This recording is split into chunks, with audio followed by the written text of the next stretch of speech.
sommes dans l'actuel Israël en 1799. Le général Bonaparte a 28 ans lorsqu'il part diriger la campagne d'Égypte. L'opération est destinée à menacer les intérêts en Inde de la Grande-Bretagne, ennemi juré de la France. Napoléon débarque en juillet 1798 à Alexandrie avec 25 000 hommes et marche sur le Caire.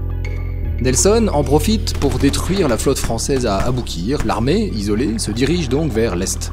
Sans beaucoup d'efforts, elle prend El Arish le 20 février, Gaza le 24, Ramallah le 28, mais à Jaffa, il y a un os. Une résistance s'organise dans la ville, gardée par 5000 hommes. L'émissaire envoyé par Bonaparte ne doit pas être assez convaincant, il est décapité par les assiégés et sa tête exposée sur les remparts. Un assaut vengeur et féroce est donné contre ces barbares.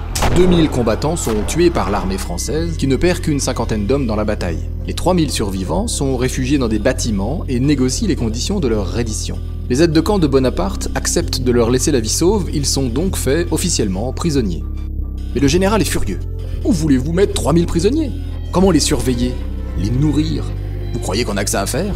Pour régler le problème, les prisonniers sont discrètement exécutés entre le 8 et le 10 mars, en grande partie à la baïonnette pour économiser les munitions. À bientôt pour d'autres belles pages de l'histoire de l'humanité.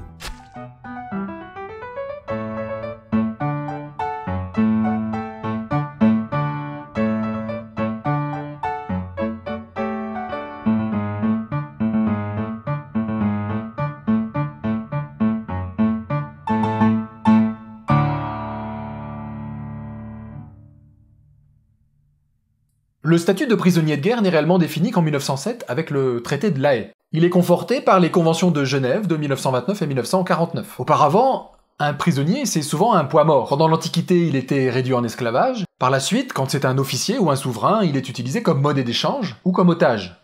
Ça a été notamment le cas du roi François Ier, qui a été prisonnier par les armées de Charles Quint après sa défaite à la bataille de Pavie En 1525. Quand un prisonnier n'a aucune valeur d'échange, son sort est laissé à la discrétion de l'armée victorieuse.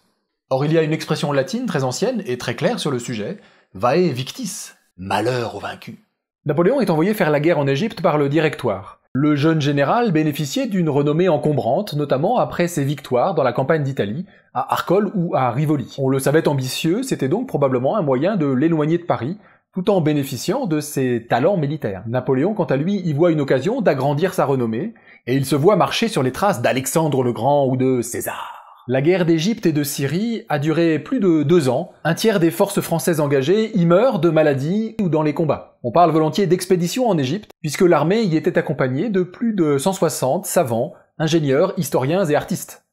Pour contrer la propagande anglaise sur ces exactions à Jaffa, Napoléon va faire immortaliser sa visite aux pestiférés dans la ville en mai 1799. Le tableau Les pestiférés de Jaffa est peint en 1804 par Jean-Antoine Gros, donc 5 ans après les événements.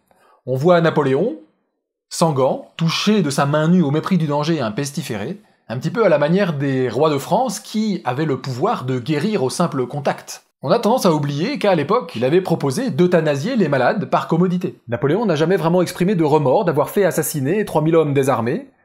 La seule chose qu'il regrettait, c'est la liberté dont il disposait. Le comte Chaptal lui prête ces paroles.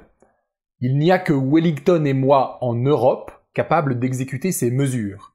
Mais il y a cette différence entre lui et moi, c'est que la France, qu'on appelle une nation, me blâmerait, tandis que l'Angleterre l'approuvera.